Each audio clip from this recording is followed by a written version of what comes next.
we doing here? Like, are we just dogging each other's life choices? Yeah.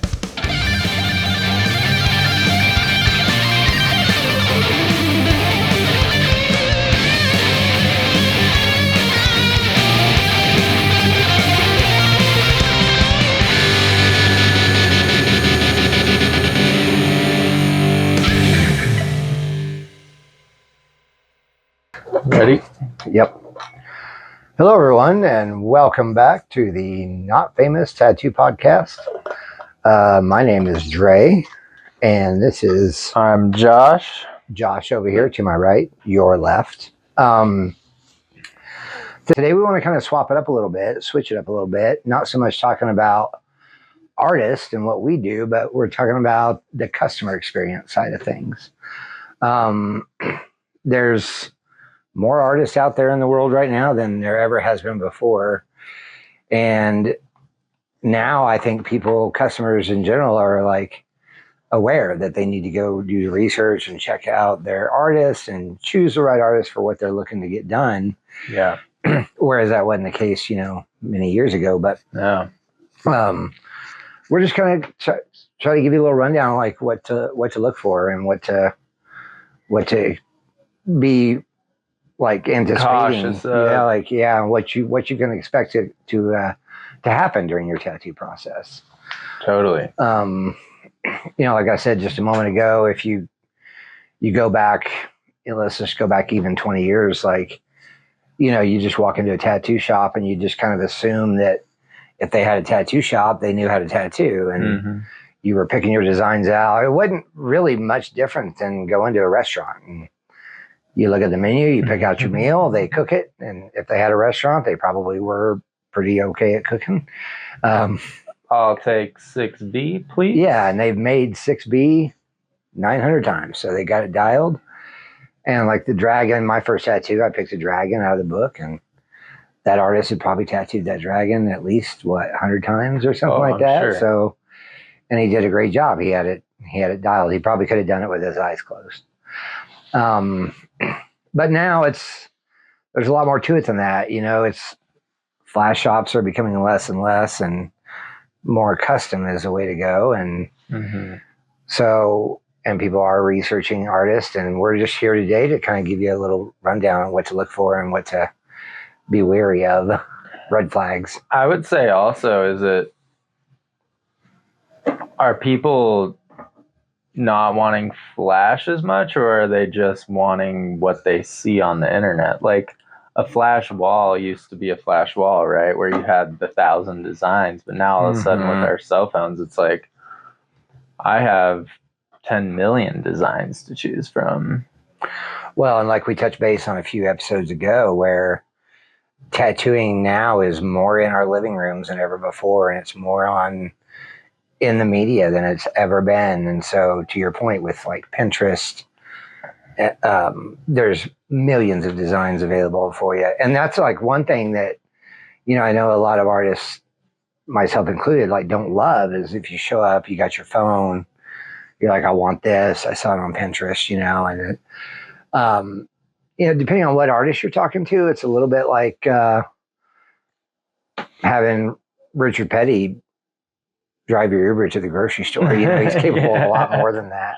Right. He'll get you to the store, but he can do a lot more with a vehicle than just get you to the store. But, honestly, right? Yeah. Well, it's just like with, like Pinterest is kind of the modern tattoo flash. Would you say that's true? Yeah.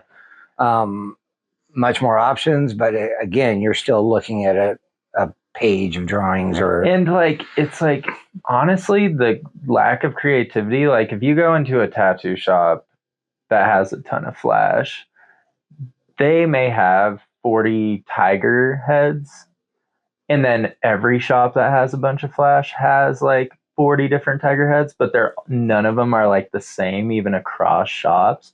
But if you type in like black tiger head online on Pinterest, it's like the same 100 designs.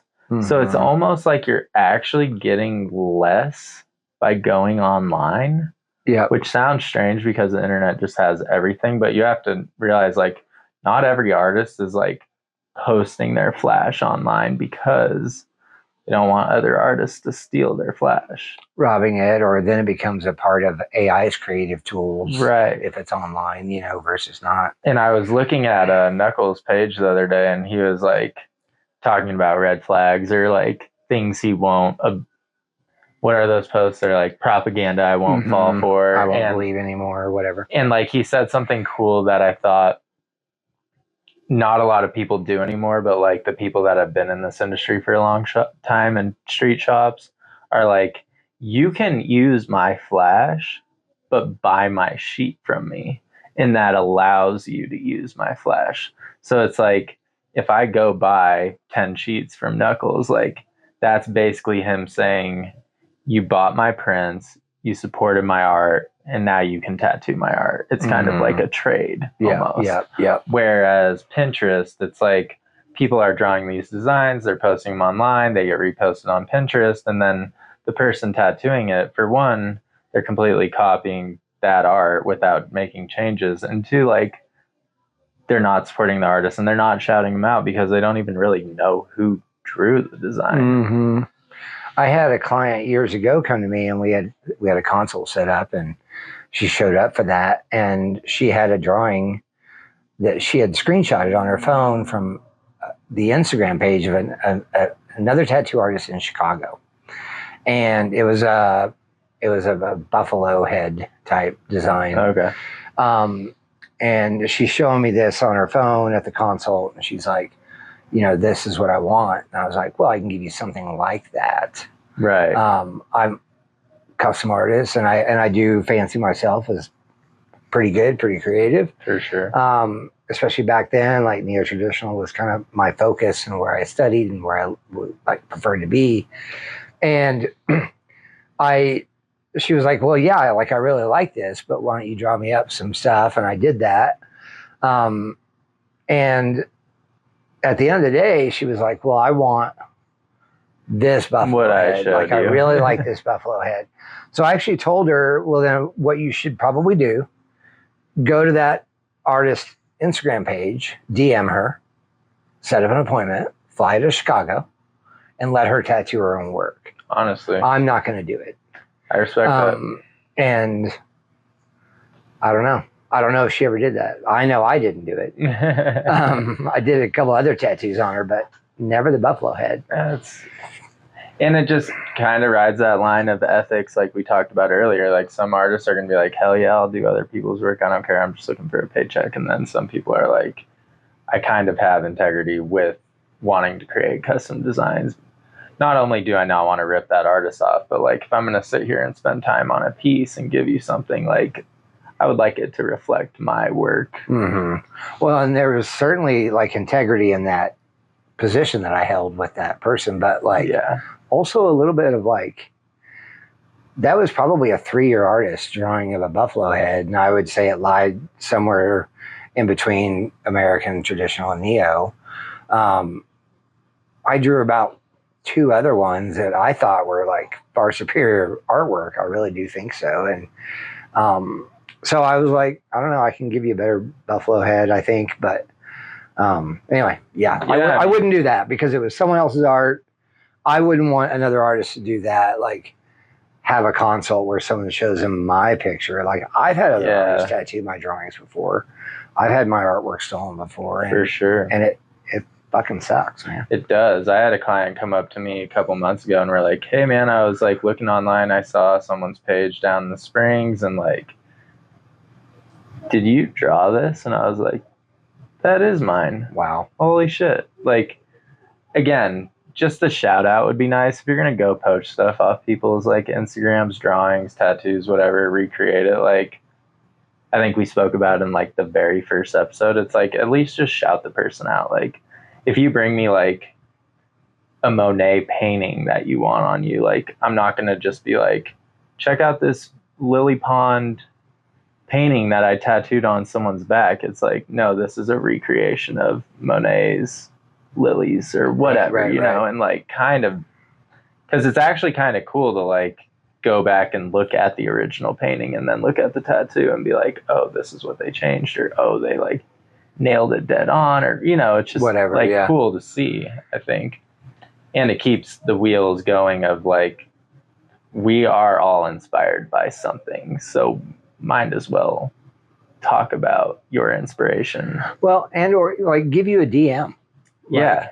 Hey bro, I got a client really loves that whatever you drew. I'm an artist down here in the Springs. Can she give you, $100 for the drawing, $50 for the drawing, or whatever, like a copy of it, like kind of like how Josh just mentioned earlier with Knuckles. Like, if you buy his artwork, you can tattoo it on the flash pages, right? Like, it's a win-win for both of us. I had a client about a year ago at this shop, and she lived locally, and I think one friend lived locally too, but there was a group of 6 of them, and the other 4 lived in, I do believe, Chicago, actually, oddly enough. A lot of copying shit going on in Chicago. And they had just lost a friend, and they wanted a flower tattoo to memorialize that. And she, did the consult, told me that. And then she had me draw it for her. And then I tattooed it on her and the friend that was here. And then she gave me another $150 to buy the artwork so that her friends in Chicago could feel good about another artist tattooing it on them down there. So respect. Like, treat people right, man. Like, honestly, don't just steal work. It is borderline theft. I mean, at the end of the day, like, I don't know how else to put it. Like, you're just stealing designs from someone that spent a lot of time thinking and creating, like, because it just comes down to laziness. It's like a lot of people just don't want to draw. They just want to tattoo and get the money for tattooing. And I mean, we all know and see artists that, have we brought this up several times on the show, the stamps you can purchase on Procreate or through that. To your right, where they just want to tattoo, they don't want to draw. Technically, you're still a flash artist. I don't care if it's not on a piece of paper hanging on the wall of a tattoo shop. Like, if you're taking it off line by line off Pinterest, you're taking it off line by line off of Procreate stamps that you purchased, it's not custom. No. So I think if you're a customer and you're looking to get your first tattoo or your next tattoo, like, know that, like, qualify your artist. Do they do custom artwork, or are they just going to tattoo? And maybe, like, all that's going to variable or be different according to what you're looking for as a customer. Totally. Right? Like, maybe you do want that Pinterest tattoo that you saw, or maybe you do want that buffalo head that you saw on an artist in Chicago's Instagram page. And there's artists out there that will copy that for you. For sure. And there's artists out there that won't. And so then that's what we're kind of talking about today, is finding the right artist for you and what this tattoo that you're looking to get, what's the best way to get that done, right? Honestly, Like, when you're looking for a tattoo artist and you're in a new city, or your artist stopped tattooing or passed away or whatever, like, do your research. I always say, and we can go into this, where it's like, I think it's kind of sketchy in 2025 to walk into a shop and ask for a piece right here, right now.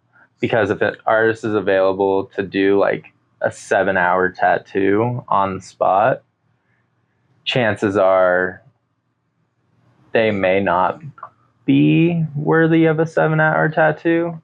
And you were mentioning, yeah, that's true, but 3 or 4 years ago, when great artists were all booked out, nowadays, with like a recession and the decline of tattoo artists right now, with just our bookings, I guess you could say, some really, really great artists are available on the spot. Like you had mentioned today, like you and I just didn't happen to have a tattoo, and someone could walk in and ask for a really cool painterly portrait. Someone could walk in and ask for a trad piece from me, and we could give them a great tattoo. They would, in my opinion, probably just get lucky in that sense, though. That's getting lucky. That wouldn't have happened 10 years ago. Well, no, 2 years ago. Like, the worst tattoos that I see, and that are people are like, could you cover this up, or can you change something Like, yeah, when did you get it? They're like, oh, I was in Barcelona and like just walked into a shop and the guy was just like sitting there or the girl and just tattooed it on me, and it's like not what I want. And I'm like, well, did you like look at their portfolio? Did you like study them? 9 out of 10. No, I just figured they could do it. And I think a lot of folks figure the same thing, right? Like if you have a tattoo shop and there's tattoo artists in there, they're certainly able to do whatever you need. I remember years ago at Junkyard Inc., where we had an artist in the very back of the shop, and this young man walked in the front door of the shop. He walked past 5 really solid tattoo artists to the back of the shop, where was our weakest link back there. She was coming out of an apprenticeship, so she wasn't just that far along. He commissioned a full sleeve of hers, or from her, and it was not good. It was way out of her wheelhouse. It was way too big for her where she was in her tattooing. And then he ultimately kind of complained about it a little bit. And this was before I was an owner over there, and the original owner told him, or he was talking with me through it, and he's like, I don't feel bad for the guy. He walked past like all of our booths and went back there and went to that. Like, and half the time, probably maybe even if they ask, like, how much are you charging? And then the front guys were like, too much. And then the person in the back's like, oh, well, I've only been tattooing for 2 years. So like, I'll do it for $70 an hour versus their $180 an hour or whatever. And it's like, good tattoos aren't cheap. Cheap tattoos aren't good. mm-hmm. You're not ready to drop some money on a tattoo. Don't have high expectations, you know? Yeah. And another like thing that I've always thought when people talk to me about that, they're like, well, you know, you're $175 an hour. This guy's only $100 an hour. I feel like I want to go to him because I just, my budget, you know, trying to keep my budget in mind. And a lot of times when that is actually happening, like you've got $100 an hour, say 2-year artists, and you've got $175 an hour 10-year artists, you're going to get a much better drawing. Like we could start there because they're going to be better at designing a tattoo at that point, in theory. And then there's many, many cases where it could take the guy at $100 an hour 5 hours. True. Where it might only take 2.5 hours for the guy charging $175 an hour, but he's got 8 years more experience. You're going to get a better tattoo. It will be put in the skin better. Mm-hmm. It will look cleaner. The design will be better. And you're going to pay about the same, maybe a little less. Honestly, yeah, I do say that. I'm like, just because someone's like cheaper doesn't mean you're going to get a better deal at the end of the day, because people who are more expensive have more experience, and that translates into tattoo time. Right. Good artists that have been tattooing for a long time can do a big piece much faster than someone that's just learning. For sure. And that also is reflected in the price. Significantly faster, yeah. That's one of the reasons I actually originally upped my rate from when I was like 2 years into the game, and I'd been $100 an hour for a few years. And I guess this was when I was at $125 an hour. I'd been tattooing about 5 or 6 years at that point, and I was seeing new artists in the shop charging $80 an hour, $100 an hour, and they were actually making more money than me because they were taking longer to do these tattoos. So, and I had become pretty quick and efficient at that point. So I was like, I need to up my rate, because it's like I'm making less money because I'm better at what I do. And that's not right, you know? No, not at all. I noticed that with our apprentices at the end of the day, when sometimes people wouldn't want to get one from like me, for example, and they'd want to go to the others because they're like, well, they're way cheaper than you. And I'm like, just watching it all unfold. And then at the end of the day, they're paying like $600-$700 for like an 8-hour piece. And I'm like, I mean, you would have paid $5 with me, and it would have been a 3.5-hour piece and better. Less time under the needle. It's a better job. It hurts less. Like it hurts less. I remember getting tattooed by apprentices there, and I'm like, I don't know if I want to do this anymore because like it takes so long to get such a tiny tattoo. Right. What is your tattoo machine? Is that Thor's hammer? Like your hand is heavy as fuck right now. And for some reason, it takes like 20 minutes to pull a 4-inch line. Like, how many times you got to wipe and look at that line and just pull the line and they're and keep sweating going. and like shaking. Oh my gosh. Yeah.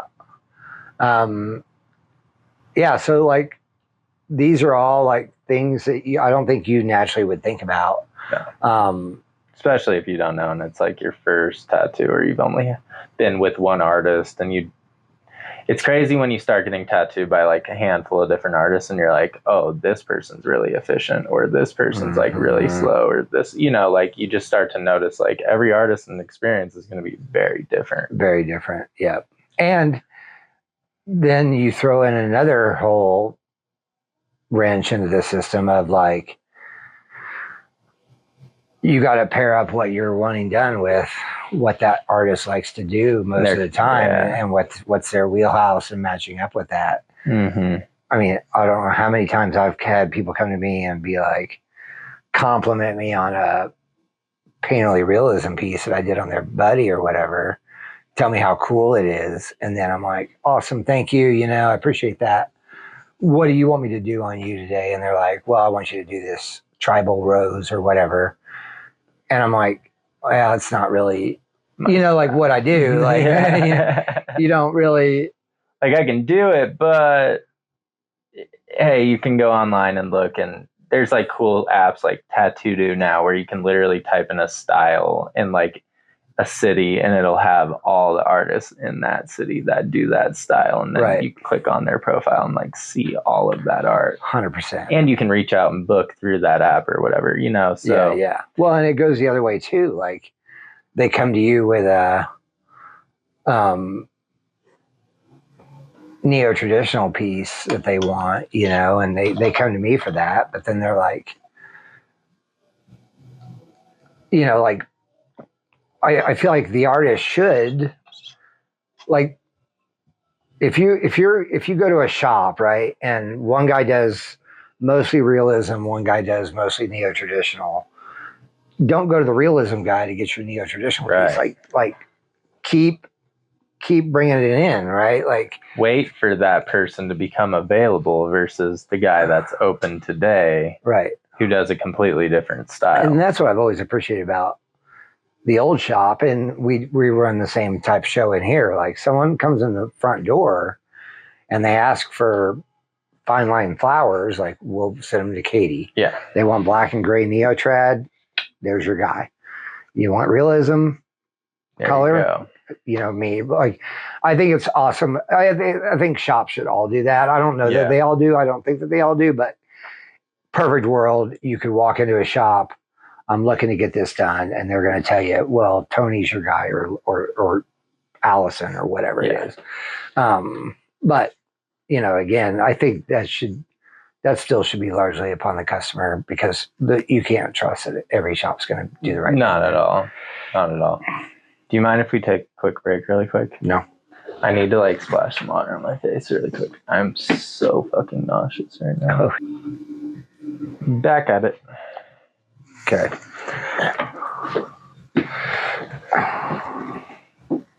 All right, boys and girls. So anyway, other things to look for, right? Like if you're going to a tattoo, get your first tattoo or your next tattoo. Sterilization of the shop or their cleanliness practices. That's a big one. That's as easy now as going on the appropriate county website, wherever your shop that you're in, thinking about going to is located.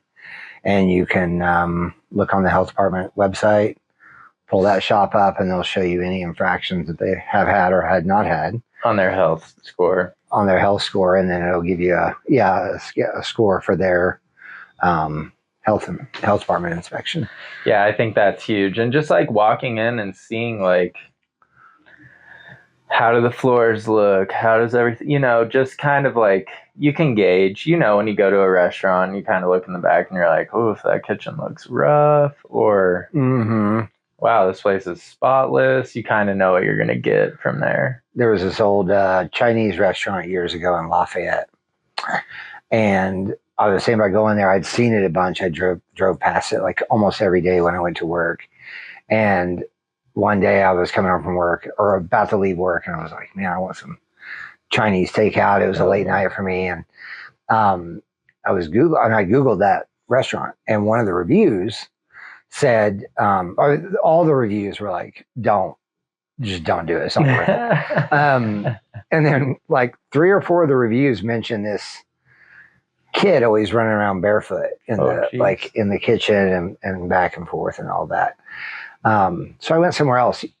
About 6 months later, I ended up like just going there with a friend or whatever. And we walked in the front door, and I saw that barefoot kid. No way. And I was like, and we went somewhere else again. But I was like, I can't do it. No, I'm good. And he was literally like, he'd come out of the kitchen barefoot and like play video games and then go back in the kitchen. It was pretty crazy. But yeah, like to Josh's point, like you can walk into most shops and is there a dog there? Is it, are they all like, shit all over the tables with like drinks and like, you know, you can just kind of like, if it looks sketch, it probably is sketch. So you should just, and no one says you have to get a tattoo there. You can kind of walk in, scope it out, and ask to talk to some artists while you're talking to an artist. Look around, you know? Yeah. I mean, it's important. And so that's one thing I would encourage new timers to do is 100%. Check out the sterilization aspect of the shop, and then, you know, look for your talent, you know, and all that aligns. So yeah, man, in regards to shop cleanliness, looking at the health inspector reports, things like that, that's all available online if you guys want to check it out before you get new tattoos. I kind of wanted to talk about, what do you think some red flags for customers in consultations are? Like if they show up to a consult, like what to look for outside of with the new artists. Yeah, for sure. The cleanliness thing, you know, you can tell what they're cleaning with. Most artists have their cleaning bottles just like hanging on the side of their little table. But other than that, like maybe reconsider, maybe it's not the right artist. If you got an 11 a.m. consult scheduled and they come in hot, you know, you get there 5-10 before they do, 5-10 minutes before the artist does. Like, you know, I mean, we all run late from time to time and traffic happens and that sort of thing. But I don't know. If they're professional, then you're going to have like, you know, they'll pay attention to those details and be on time. Definitely, man. We've all heard the old adage, if you're not 15 minutes early or 15 minutes late, you know, or whatever. No, I mean, and dude, holy shit, I can't even tell you, like just working in shops, how many times artists just, they're so on their own schedule, which like, I mean, there's no excuse in my opinion. Like, if you set a time is all of our most valuable asset. If you set a time to be somewhere with somebody, especially if they're paying you and put down a deposit, show up for them. Like, be a little bit early, be prepared, have your shit out, like whether it's a drawing or some reference photos, just to show like, hey, I've been thinking about you a little bit. I'm prepared. I'm excited to do this. Because you don't know what we don't know each other. You don't know what they've got going on. They could be the CEO of a major corporation, and like this is like, or like 4 kids and a babysitter, and like, hey man, time is money. I'm paying this babysitter $50 an hour, like to be here. You're just hungover and rolling in with a breakfast burrito, and my iPad's dead, and let me grab the charger. Let me charge that real quick. But I'm gonna go smoke a cig real quick, and that sort of thing. You know, like just be respectful of the customer's time. And yeah, if you see that when you walk into a tattoo shop to meet someone for a consult, you know, it may or may not be the right fit. But I will say every artist has a process, right? And some artists are worth putting up with a little bit of BS for certain, like this is just devil's advocate, you know, like, I mean, if I'm getting tattooed by like Philip Liu, which I know this isn't his process, but if I'm seeing one of the world's best and they're like, hey, when you come in, we're going to do like breathing and like smoke some weed or like eat a meal together, Right. whatever. Like they have their little like thing that they do. Not everyone's into like breathing and meditation and stuff, but like if this is what you need to do to give me the peace that I've seen so many times in your portfolio, like the quality of that, I may just be like, well, I'll sit with you while you do it, you know, like I'll deal. deal. Yeah, for sure. But when we're talking about you're walking in, you're getting a birth flower for your mom or whatever, and you're just seeing a regular run-of-the-mill Some artist, hometown like hero, like it's a 2-hour tap maybe or 30 minutes. Like I'm not putting up with that shit. I'm just gonna be like, obviously, bro, like you got other stuff going on. Like there's 100 artists in the city that can do this just the same. It's simple stuff. Like because I think when they are wasting all that time on the front end, who's to say when you come back for the appointment, they're not going to do the same thing. Right. Milk the clock if they're charging by the hour. Right. And like, kind of like, not steal your money, but you know, like milk the clock. Milk you a little bit. Yeah. You know, that kind of segues into another thing. Like if you do meet an artist for a consult, and this is again, first time working with this artist, and maybe you did choose the artist. So a lot of times what I see is like people will be like, set up a consult with me or with you based on a referral. Yeah. And that referral has like my like go-to style or your go-to style, right? And then they come in for the consult and they want something completely different. If you are at a consult with a new artist, you tell them what you're thinking about getting, you're telling them what you're looking for, and they try to redirect you, let them redirect you. 100%. Don't sit there and say like, well, but my buddy Tony said you're the best there is. Well, they're one of the best at that style that they do, but you've now asked them to not do. You go from telling them you love their work, and then you say, I don't want your work. Right. I want something else from you. So if they try to redirect you, they're trying to do you a super solid favor. Like they could easily just shut up, take your fucking money, and give you a decent tattoo, probably, but not as good as Bob in their shop or Cindy in their shop would have done. 100%. With that, because you're outlining more of what they do every day. Yes. Versus what the artists that you're meeting with the consoles. I completely agree with that. I mean, like, great example, black and gray artists that are realism artists. You'll be lucky to find a thick round liner needle or a round shader or something that can do a big bold line in their box, because they don't do that ever. So if like someone comes in, they're like, yeah, I was recommended my friend, he has this beautiful black and gray Sistine Chapel sleeve, blah, blah, blah, super smooth and soft. I was thinking I want this like badass skull and crossbones and neo-traditional heavy lines, thin lines. And you're the guy because you're sick at tattooing. I saw my friend's sleeve, and it's like, well, I may be good at realism and soft shadows and shades and all that, but like I haven't pulled a line in 5 years. You know, right. You don't want that line work. You know, go see, like you said, Katie or whoever that just like loves lines. And I'm like, actually, Katie may be better for this or whoever. Yeah. Like I've been asked, you know, several years ago when I was like booked out 4 to 6 months and like busy as shit. And I've had a couple clients, same thing, come to me for a consult, first time working with this person. And they're like, I love what you did on my friend or, you know, whatever. And then they asked for, one guy specifically asked for tribal, like a tribal rose. I was honest with him. I said, and I did say that to him. I was like, just like what I said earlier, like you literally just told me you love what I do. And then you asked me to do something completely different. So you don't love it that much, but also like when he was asking me to do a tribal rose, he didn't need to pay my money, my hourly rate. Right. Like I tried to send him to an apprentice at the shop who would have done just fine with it. Ultimately, he did not get tattooed. I kind of explained to him what I would do. Like if you came to me and said, I want a rose to represent, because what he wanted, the tribal design he had was like a rose with thorns around it, right? Yeah.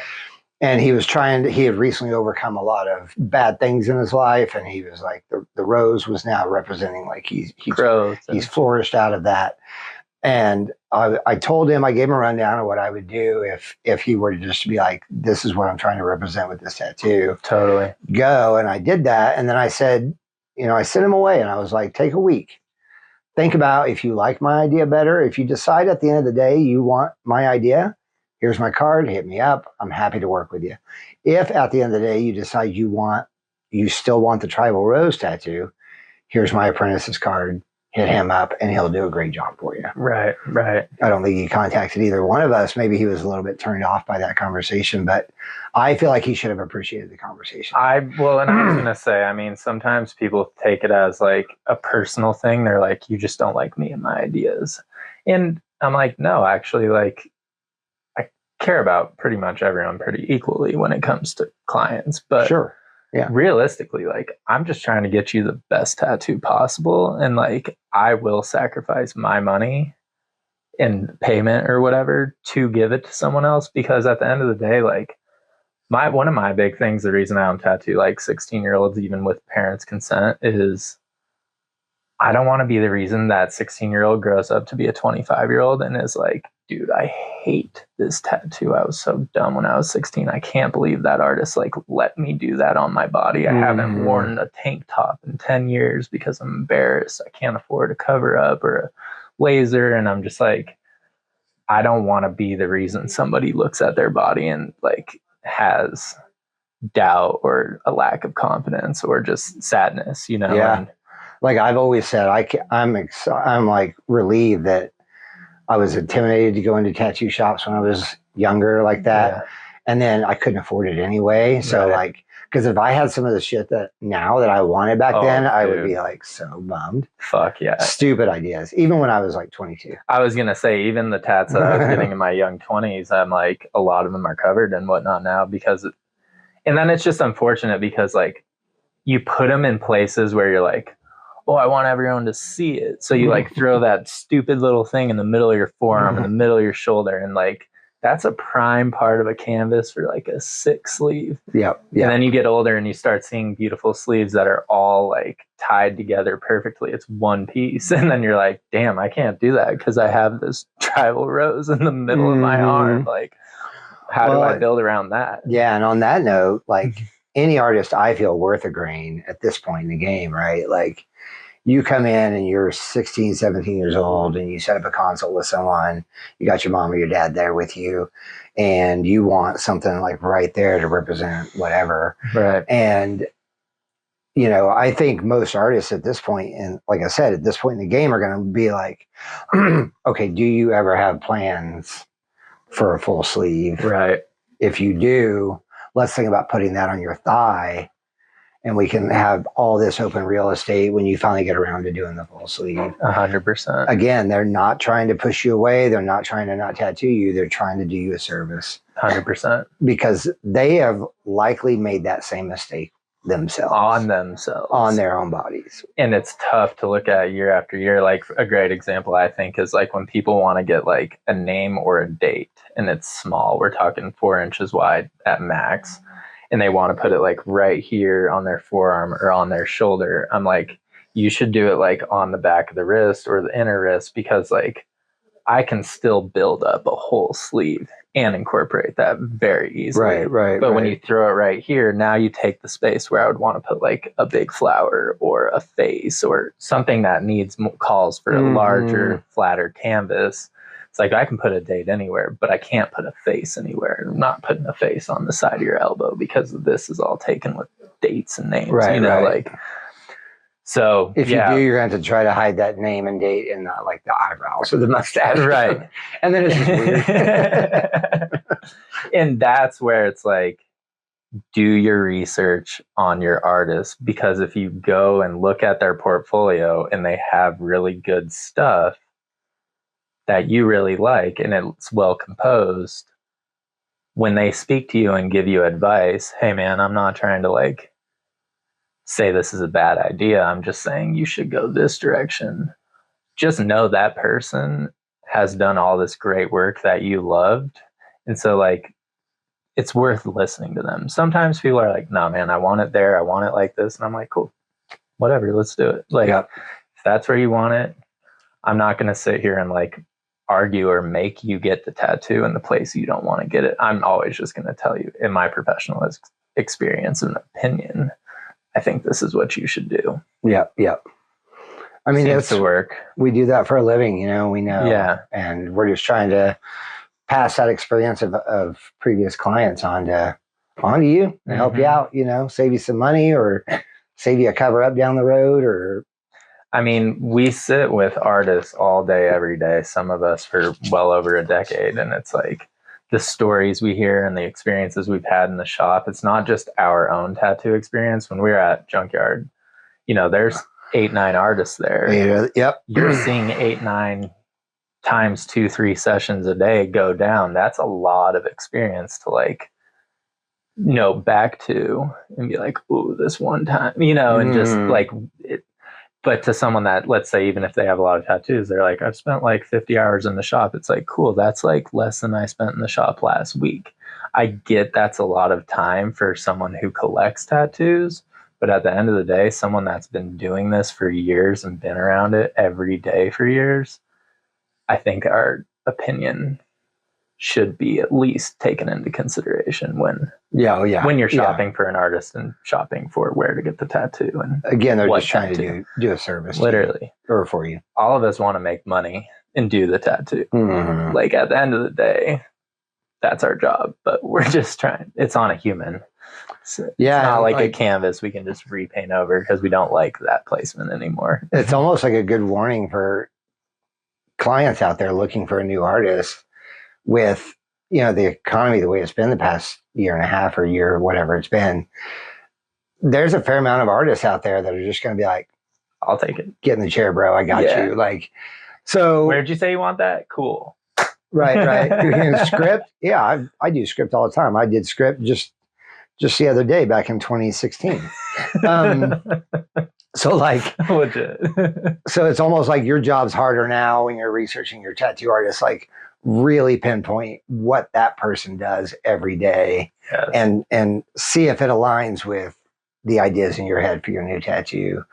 And if it does, you struggle, proceed. Yeah, I'm like, accordingly. I really don't see the point in like rolling the dice, not looking at someone's portfolio, and like getting a lay of the land for like what you're gonna get. I mean, if you see beautiful black and gray realism on someone's profile and you see 100 pictures of it, like you're not gonna all of a sudden do some shitty black and gray on your arm. Right. But if you don't see one trad piece on that portfolio, don't go ask them for a trad piece. It's not disrespectful. It's just not what they do. Well, yeah. And like a lot of the other, you know, like if you do see the artist, like you're, you know, like I realize it was just talking, but like you go to some artist page that you're researching and you know you want like super sick like LA style script on you, and you go to this artist page and they've got hundreds of realism beautiful portraits or whatever on there, and you want to ask them for the script. Like they might even do the script.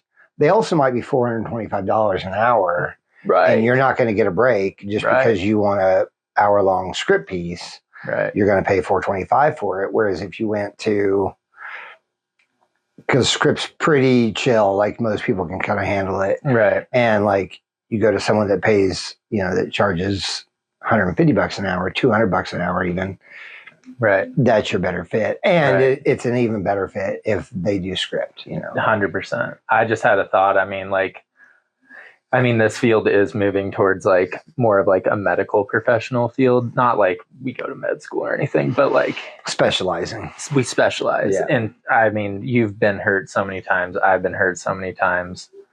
When you shred your wrist, you don't go see a brain surgeon.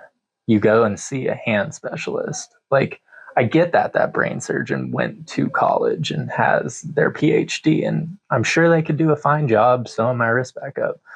But there's a lot of complexity to the brain and the wrist and the ankle and every part of the body. Like, you want the person that works on 4 wrists a day, every day for the last 15 years. Right.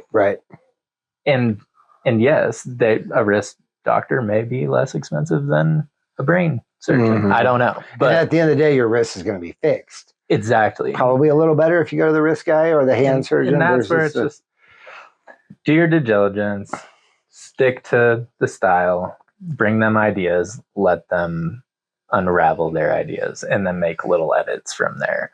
Well, I don't really like how that dove is shaped that way. Like, can you make it face on or whatever? And that artist can be like, hell yeah, cool. Yeah. Or not. Like, well, and that's the other thing. I think you and I spoke before the recording today. Like, what if you have a client, you decide, you pick an artist, you decide to move forward with that artist, but now that artist, because now we can like kind of flip the switch, right? Like, did you take on the right client? Right. Young artists. Because a lot of times, if you do a certain style every day, all day, every day, and then you do accept that consult or that client that you just did the consult with about something different than what you do every day, and you decide, well, you know what, I need the money, I can handle it, like it's no big deal. You don't know what reference pictures they've been looking at. They might have been looking at script done by the guys that do script all day, every day, right? Best in the world at it.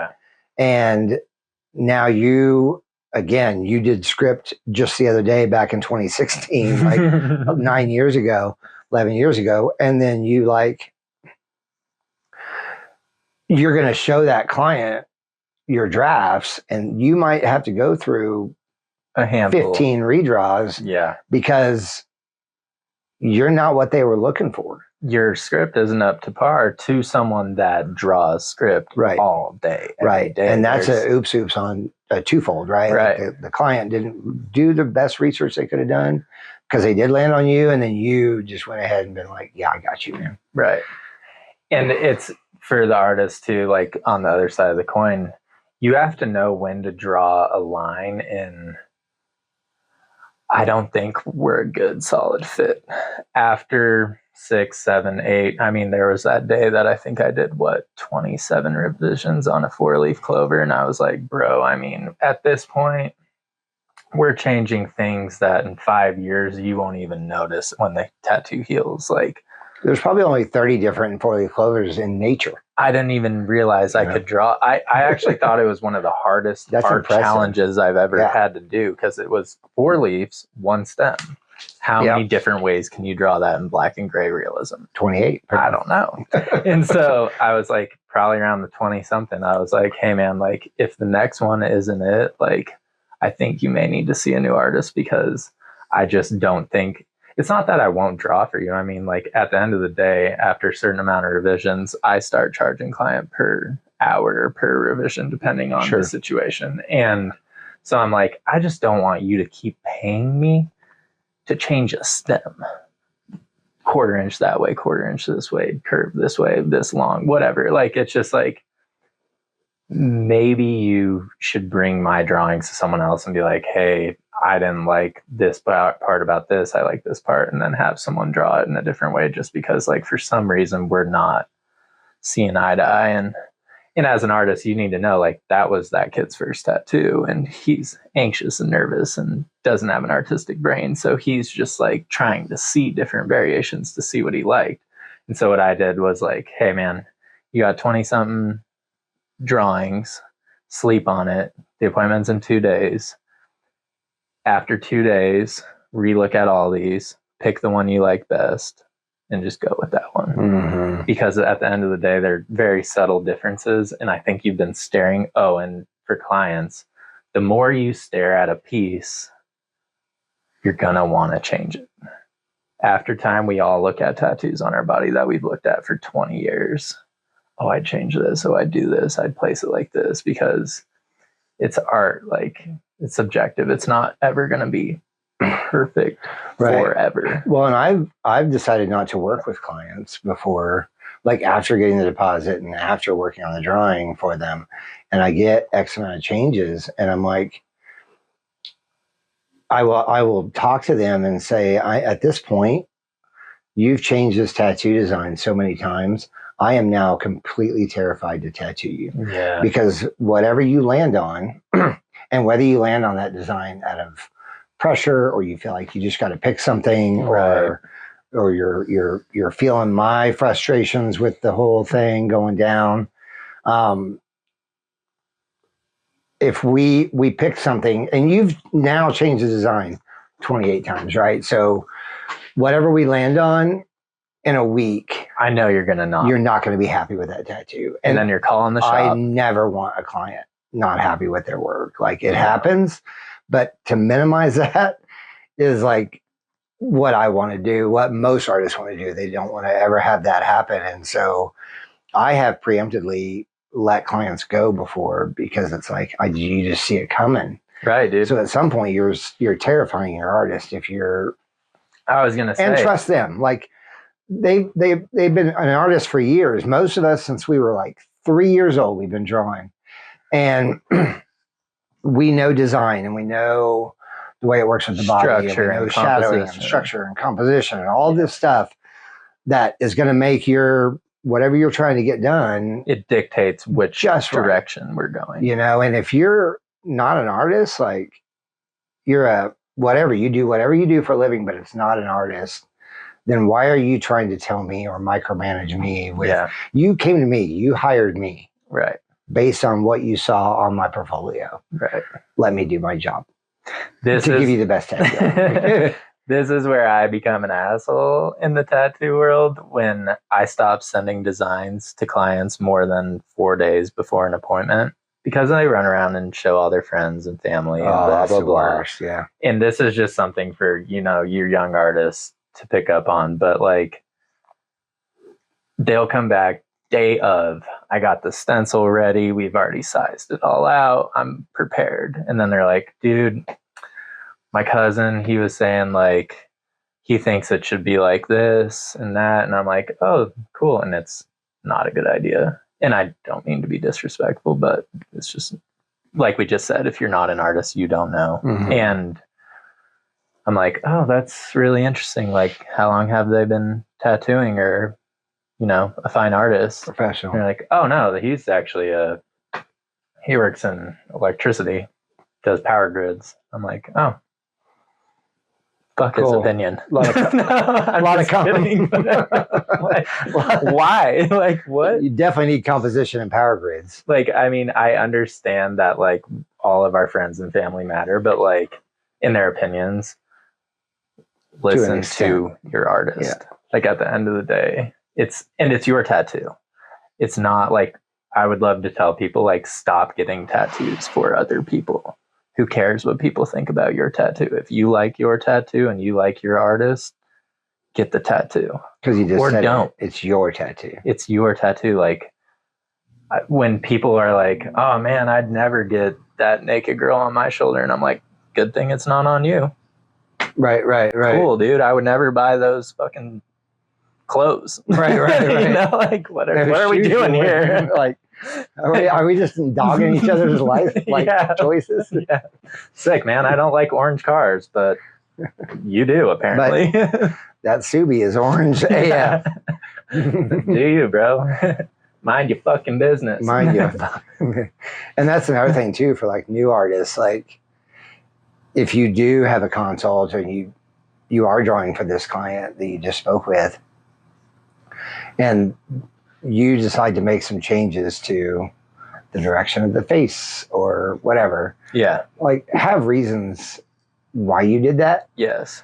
I feel like 9 times out of 10, the client will be like, oh, I wanted the face straight on, but you drew it like 3/4 view.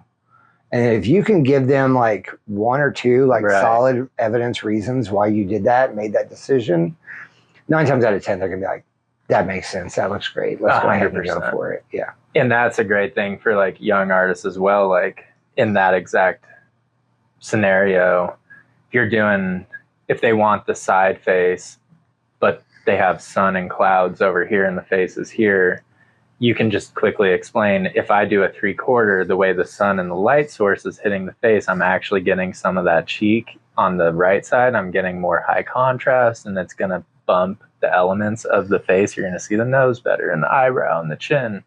But if I do it front on, that whole left side of the face or right side of the face is going to be a shadow because my light source is over here. And so you just have to learn how to like basically talk through why you design things the way you do, so that people, like, communication is huge. You can't just be like, I did it because I like it. Clients are going to bring you through the ringer if you just can't explain why you do the things that you do. And most of the time, like you just said, they're going to be like, oh, fuck yeah, that makes sense. Like, that's sick. I'm glad you thought about that, or whatever. Yeah, we had an artist at the old shop that had that exact same scenario. He was drawing a face-on tattoo for one of his clients, and it was a new client for him, and he ended up drawing a 3/4 view, but he couldn't defend that. He couldn't tell the client why he did that. Ultimately, he did not get the tattoo. He didn't do it because he stuck to his guns, but he had no good reason or solid reason why the client who really wanted the face on, straight on to you, he couldn't give he didn't have any good reasons for why he did that. And I told him after the fact, I was like, man, that's why you gotta have like solid reasons for the decisions you make on a design level. And if you have that, you'll get to do the tattoo the way you want to do it. And most of the time. Yeah, and I feel like we're just advice over here, but it's like, guys, artists, a lot of us are awkward and quiet, and we do art because we don't want to work in a place, whatever.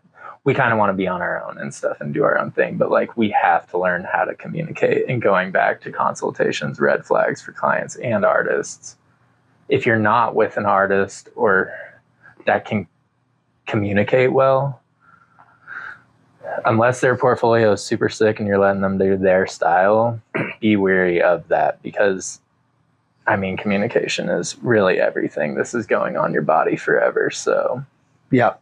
You gotta like say your piece, so that, because so many clients I've heard in the past are like, man, I was just really nervous and I didn't want to ask. I didn't want to look like an idiot. And I'm like, just who cares? Like, the artists, they're not judging you. They see 7 to 20 of you a week. Like, yeah, you're not their first consult. We're not like sitting here judging someone. We're sitting here just listening, trying to like take all our notes so that when we sit down and draw, it's actually what you want. I mean, I love working with new clients. Like, whether it's like their first time or just our first time, like, you get to hear like the stories and why they came to you. And right.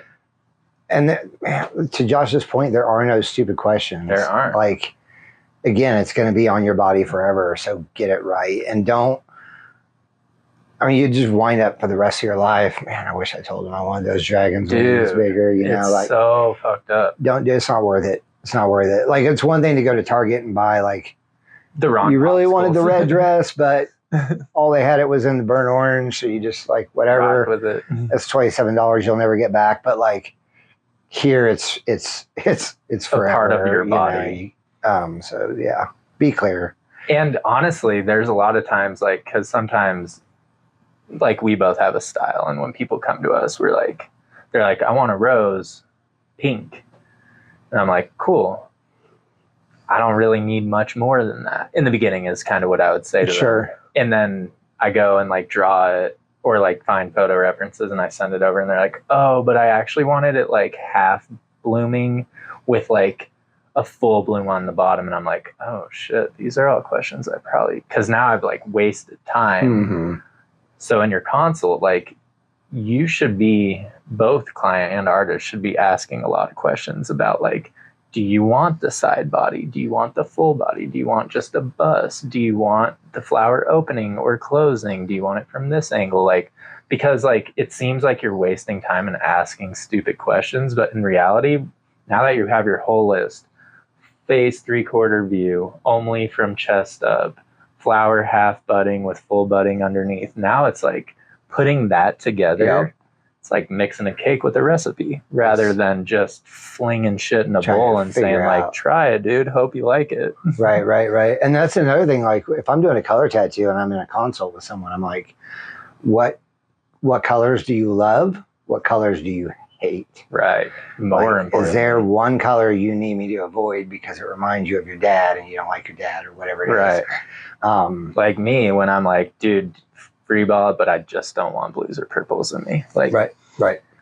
I'm good with the rest of them. Be clear. I mean, and like that's huge. Like huge. What if you don't ask that and you just make assumptions and do and this? You like throw a purple rose on Josh, on his back piece, and he's like, oh, "Fuck!" Like it's really well done, bro. But like I don't want that color. And I didn't watch you tattoo sure wish it. we talked about it.